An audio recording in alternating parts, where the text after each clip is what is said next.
هنكمل معاكم في فيديو النهارده رحلتنا لاكتشاف النرويج. اتعرفنا في الجزء الاول على العاصمه اوسلو وشفنا مع بعض اهم واشهر معالمها، وجربت معاكم سمك السلمون النرويجي باكتر من طريقه. والنهارده هنروح لتاني اكبر واشهر مدينه في النرويج. زي ما انتم شايفين كده يا جماعه من ورايا المنظر هنا من جبل فلوين، وهنستمتع بالطبيعه والمناظر الخلابه في غرب النرويج. هاخدكم معايا في رحله لاشهر واخطر قمه في النرويج، ستريت على طول على تحت في المضيق المائي ده، وهجرب الطبق الممنوع في معظم دول العالم، onions, potato salad and a cucumber salad. واللي بيعتبر من احلى واطعم الاطباق اللي جربتها في اوروبا. معاكم هنا يا جماعه في قمه بريكستولن، اشهر معلم سياحي في الطبيعه هنا في النرويج.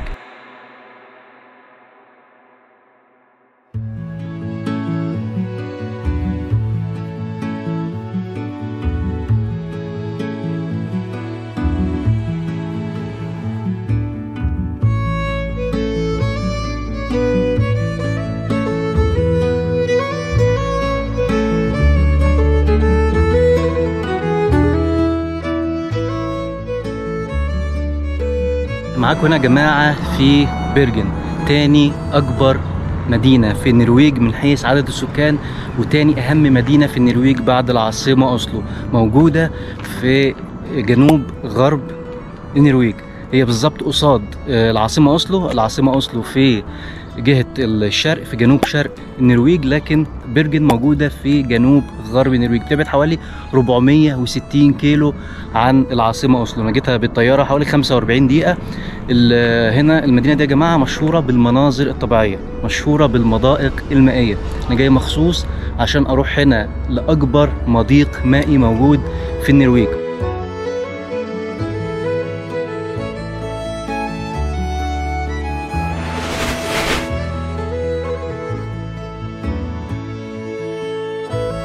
ومن وراء دي يا جماعة فلويبنن، دي أشهر محطة سكة حديد موجودة هنا في البرجن.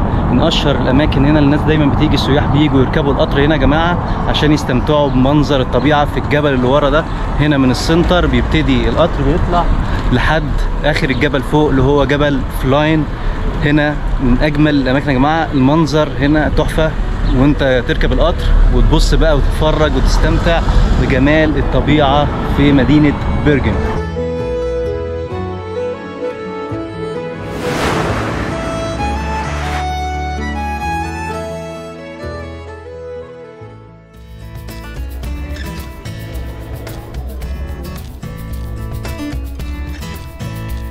ودلوقتي يا جماعة انا ماشي هنا في السوق اللي موجود هنا في بيرجن، عند المينا اللي موجوده هنا في بيرجن يا جماعه.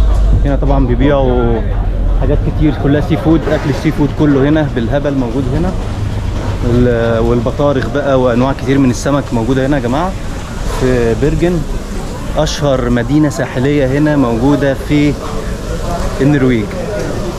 وطالع دلوقتي يا جماعه هنا، طالع عشان اطلع للمركب اللي هروح بيه لاكبر واشهر مضيق موجود في النرويج. الطابور كبير قوي، مركب ورايا هنا اهي.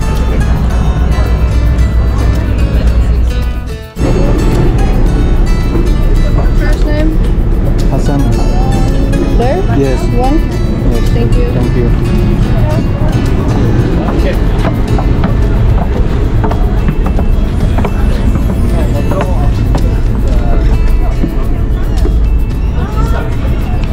وطلعت حاليا دلوقتي يا جماعه على المركب عشان نطلع بقى يا جماعه ونشوف المناظر الطبيعيه اللي موجوده هنا في منطقه بيرجن، المضائق المائيه التحفه اللي موجوده هنا في النرويج.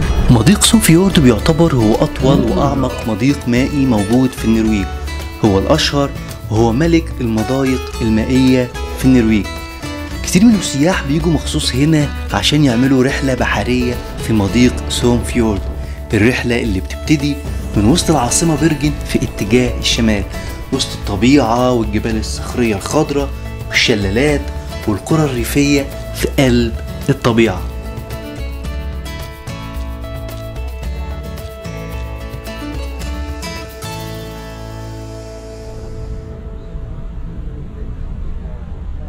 النرويج يا جماعة من أجمل الدول الأوروبية في الطبيعة. عندهم طبيعة مختلفة يا جماعة. الطبيعة عندهم غير الطبيعة اللي أنا شفتها قبل كده في معظم الدول الأوروبية اللي أنا روحتها. عندهم المساحات الخضراء مع جبال صخرية والمضايق المائية. المضايق المائية يا جماعة من أكتر الحاجات اللي بتميز الطبيعة هنا في النرويج. هي أكتر دولة في العالم عندهم مضايق مائية. عندهم أكتر من 1000 مضيق مائي. النرويج كلها يا جماعة تعتبر مليانة مضايق مائية، بالذات الجزء اللي موجود على الساحل الغربي. يعني طبعا عندهم ساحل غربي طويل على المحيط الأطلنطي. المدن كلها اللي موجودة هناك تقريبا كلها مليانة مضايق مائية كتيرة جدا يا جماعة. تحس ان الأرض أو التضاريس الجغرافيا بتاعة النرويج موجودة كلها على مضائق مائية وبحيرات. طبيعتهم مختلفة فعلا عن أي دولة أوروبية ممكن أكون زرتها قبل كده، وهي مميزة جدا. عشان كده معظم الناس اللي بتيجي هنا في النرويج بتيجي عشان السياحة في الطبيعة. هنا بيجوا عشان يزوروا أماكن طبيعية تحفة يا جماعة. المضايق المائية بيجوا الناس هنا عشان ياخدوا جولات بقى بالمراكب في وسط الطبيعة، الجبال الصخرية الخضراء، مساحات خضراء كتيرة. وطبعا من أهم وأشهر المعالم عندهم هنا اللي هو قمة أو صخرة بريكستولن. بريكستولن دي يا جماعة من أهم وأحلى الأماكن السياحية هنا في النرويج. ناس كتير بتيجي من جميع أنحاء العالم عشان تطلع للقمة هناك وتستمتع بالمنظر الخلاب الموجود هناك.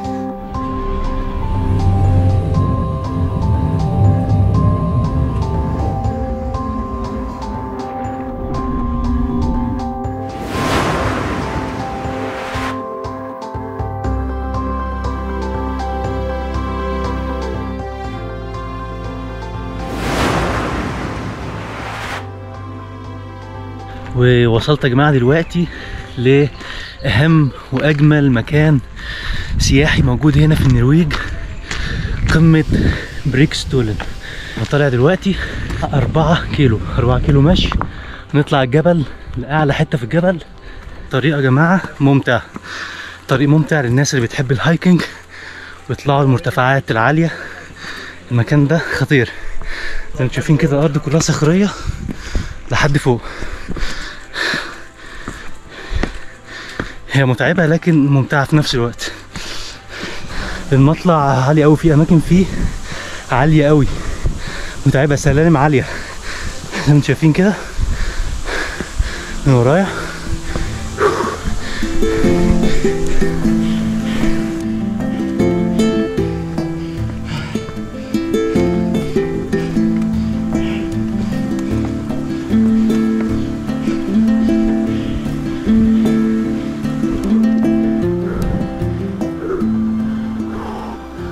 من ورايا ده لسه هنطلع كل ده لغايه فوق.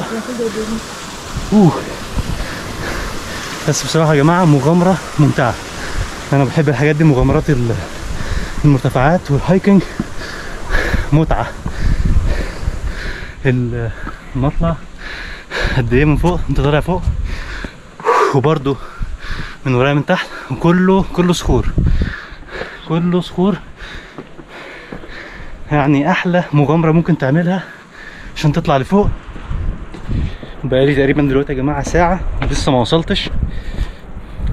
ان المكان خطير، طبيعه يا جماعه، والهواء حلو قوي، هواء فريش جامد. انتم شايفين كده يا جماعه المكان كان مرتفع جدا، ولسه في طريقي لقمه بريكستولن.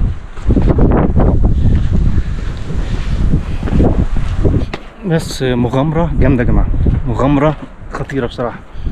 وانت ماشي كده وسط الأشجار والصخور. انتوا شايفين يا جماعة الصخور ورايا تحفة، تستمتع. في شلالات مية وشغل عالي، شغل عالي.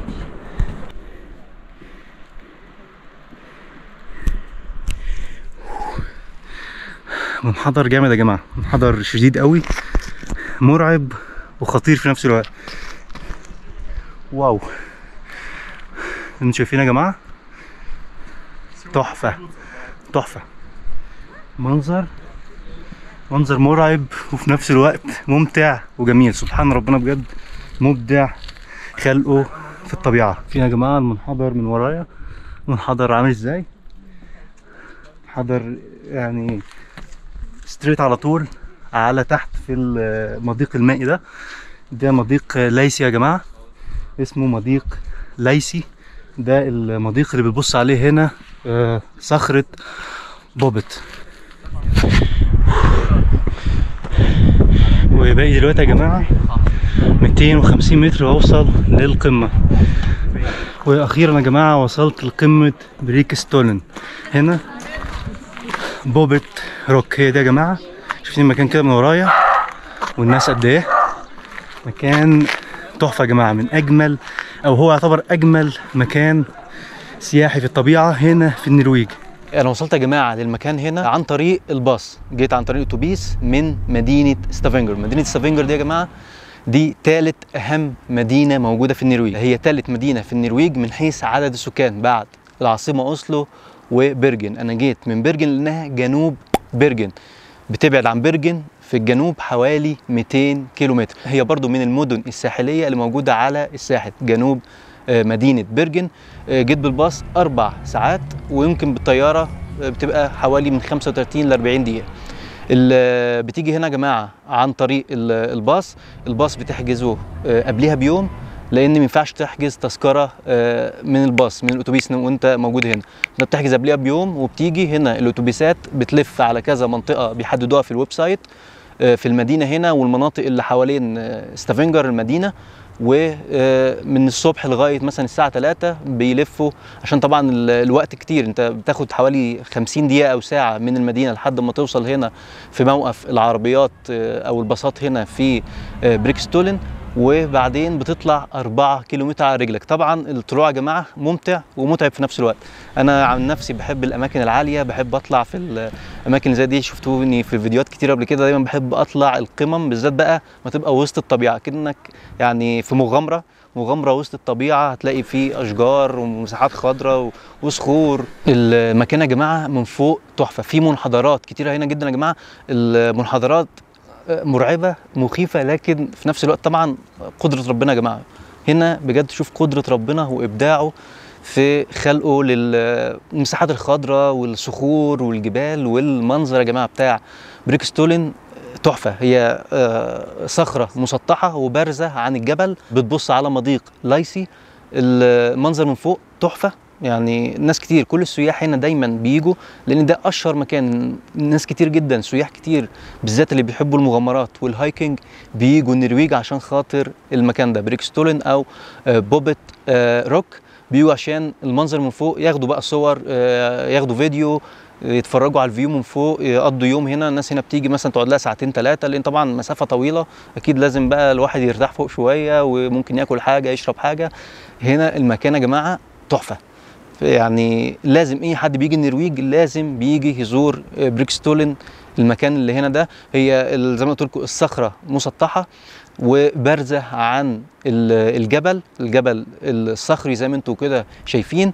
ومساحتها 25 في 25 متر، مساحتها كبيره مش صغيره، لكن المنظر تحفه يا جماعه من فوق. من اجمل واشهر الاماكن السياحيه اللي موجوده هنا في النرويج. هنا احلى حاجه يا جماعه ان هم عاملين علامات في طول الطريق وانت طالع عشان تطلع للقمه فوق. عاملين ساين مكتوب فيها باقي قد ايه على القمه، ولو انت نازل باقي قد ايه عشان توصل لتحت للمكان تحت من البدايه. دي حركه حلوه برضو يا جماعه، من الحاجات الحلوه اللي عاملينها هنا، عشان تبقى انت عارف بقى باقي لك قد ايه اذا كنت طالع لفوق، او باقي لك قد ايه لو انت نازل لتحت.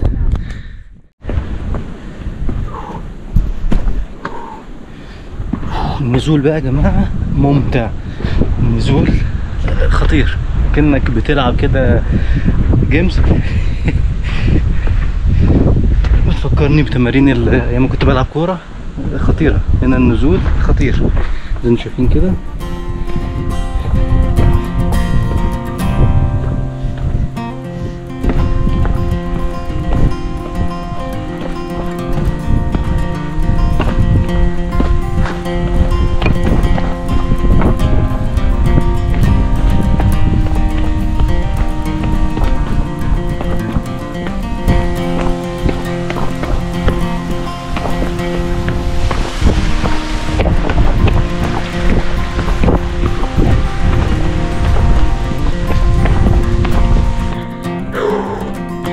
متعة يا جماعة، النزول متعة. أنا نفسي كل يوم أنزل النزولة دي، متعة.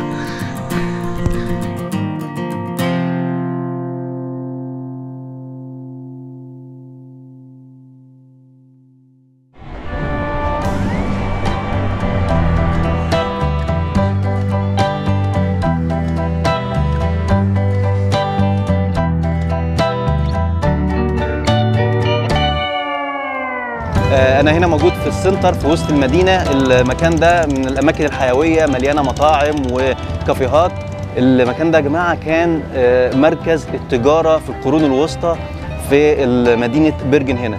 هنا رابطة التجار الهنزية اللي هم كانوا من ألمانيا، دول كانوا مسيطرين على التجارة في وسط أوروبا وشمال أوروبا. ده كان المركز اللي كانوا بيبقوا موجودين فيه. هنا كانت التجارة، مركز التجارة الرئيسي في المدينة كان موجود هنا. المكان هنا تحفة يا جماعة، وتقريبا ده أكتر مكان حيوي وفي كافيهات ومطاعم، وسوق السي فود هنا تحفة يا جماعة. من أجمل الأماكن اللي موجودة هنا في مدينة بيرجن وأشهر الأماكن. حتى موجود هنا برضو مباني قديمة من القرون الوسطى من القرن ال 19 وال 18، مباني خشبية بألوان خطيرة زي ما انتم شايفين كده من ورايا يا جماعة.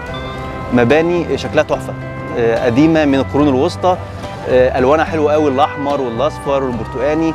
المكان هنا يا جماعة خطير، من أجمل الأماكن وأهم الأماكن في مدينة بيرجن، تاني أكبر مدينة مشهورة هنا في النرويج.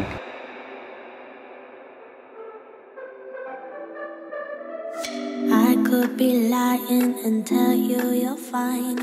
I could be lying the rest of the night, but I won't do it, no way I'm saying so. I could pretend that you're doing okay. I could give in when you want it your way, but ودلوقتي يا جماعة أنا موجود في أوسلو في العاصمة. هجرب أكلة من الأكلات اللي ممكن ما الاقيهاش في أي دولة تانية، موجودة في دول معينة بس يا جماعة، في دول قليلة جدا. الأكل ده يا جماعة بتبقى من البحر، هو حيوان موجود بيعيش في البحر، مش موجود في كل الدول. يعني مش كل الدول بتصطاده، ومش كل الدول مسموح فيها إن هم ياكلوه أو يصطادوه. هنا بس في النرويج يا جماعة، هم النرويج وأيسلندا وجزر الفارو واليابان تعتبر من الدول القليلة الوحيدة اللي مسموح لهم صيد الحيوان ده ومسموح لهم اكله. طبعا يا جماعه هو الحيوان ده اللي هو الحوت. Whale burgers, whale steaks, and it used to be a tradition that every young man they went out whaling for about 100 years ago, whale hunting with spears and everything. الحوت يا جماعه حوت المنك اللي هو بيعتبر اشهر انواع الحيتان اللي موجوده هنا في النرويج. سواحل النرويج على المحيط الاطلنطي اللي قريبه من القطب الشمالي مليانه بحوت المنك. حوت المنك ده يا جماعه طوله بيوصل لغايه 10 متر ووزنه بيوصل لغايه 8000 كيلو. عملاق طبعا، ورغم كده ان ده يعتبر من اصغر انواع الحيتان في العالم. دول كتير جدا في العالم محرمه صيد الحيتان. النرويج تعتبر من الدول القليله اللي رفضت اتفاقيه صيد الحيتان في العالم. هي وايسلندا ومعاها اليابان تعتبر اكتر الدول اللي بيصطادوا الحيتان وبياكلوه الناس هنا، لكن مش كتير. يعني مش معظم الناس هنا بياكلوه. هو ليه سيزون من شهر ابريل لغايه شهر سبتمبر، ده موسم صيد الحيتان هنا في النرويج. فطبعا قلت لازم اجرب الحيتان نشوف ايه طعمه عامل ازاي. طبعا سمكه كبيره يا جماعه، عملاقه. يعني تخيلوا سمكه حجمها او وزنها 8000 كيلو. طبعا بيعملوه شرايح، فهنجرب كده دلوقتي ونشوف هيبقى عامل ازاي. You're gonna cook it a bit like a steak, just a little less. So we put salt and pepper on it, and then we grill it around half a minute according to how thick the steak is, in a lot of brown butter. And then we let it rest for a while, and then we serve it with a lot of more brown butter on top, some caramelized onions, potato salad, and a cucumber salad.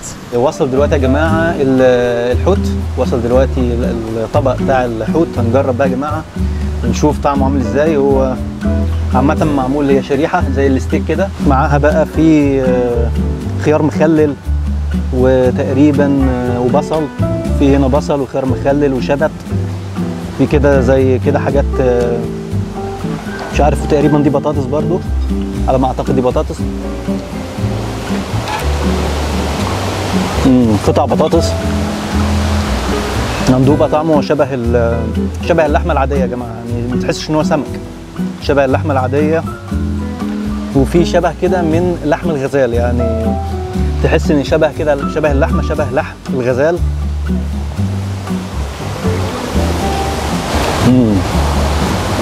مش عارف، انا حاسس ان هو شبه اللحمه اكتر يا جماعه، يعني طعمه اكتر شبه اللحمه، هو فعلا قريب من طعم اللحمه بتاعت لحم الغزال اللي هو الريندير اللي انا كنت اكلته قبل كده في فنلندا.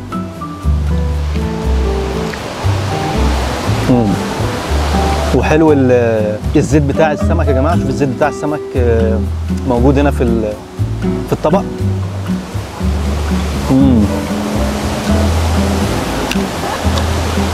لا طعمه حلو، لا طعمه جامد يا جماعه بصراحه، طعمه حلو. هو عامه يا جماعه اللي بيسووه هنا في الطاسه بالزيت، بيقلوه في الزيت بس مش فتره طويله، فتره قليله يا دوبك بس ياخد وش التشويحه دي، عشان لو سابوه فتره طويله على النار هيبقى جامد، هيبقى جامد ومش هيبقى حلو في الاكل.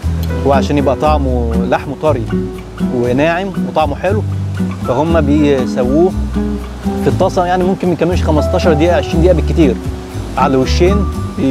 طبعا بيتبلوه الاول بالملح والفلفل، وبعد كده بيشوحوه في الطاسه من 15 ل 20 دقيقه. ما ينفعش يقعد اكتر من كده يا جماعه، فتره اطول من كده هيبقى اللحم ناشف وجامد. بس بصراحه خطير، هو بصراحه خطير، يعني انا مش حاسس ان انا باكل سي فود خالص يا جماعه، مش زي طعم السمك العادي، هو قريب اكتر لا طعم اللحمه العاديه اللي هو لحم الغزال، قريب منه كده يا جماعه.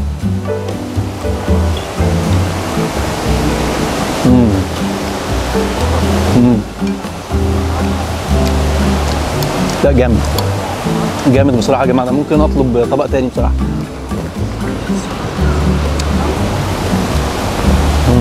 خطير.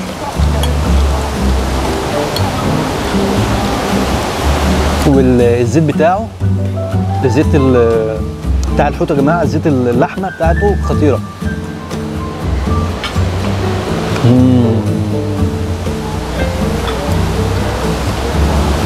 مدياله نكهه تحفه. وفي بقى اللي هم مشوحين بصل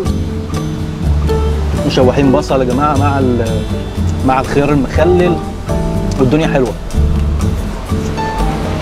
لا طبق جامد بصراحه يا جماعه، طبق جامد.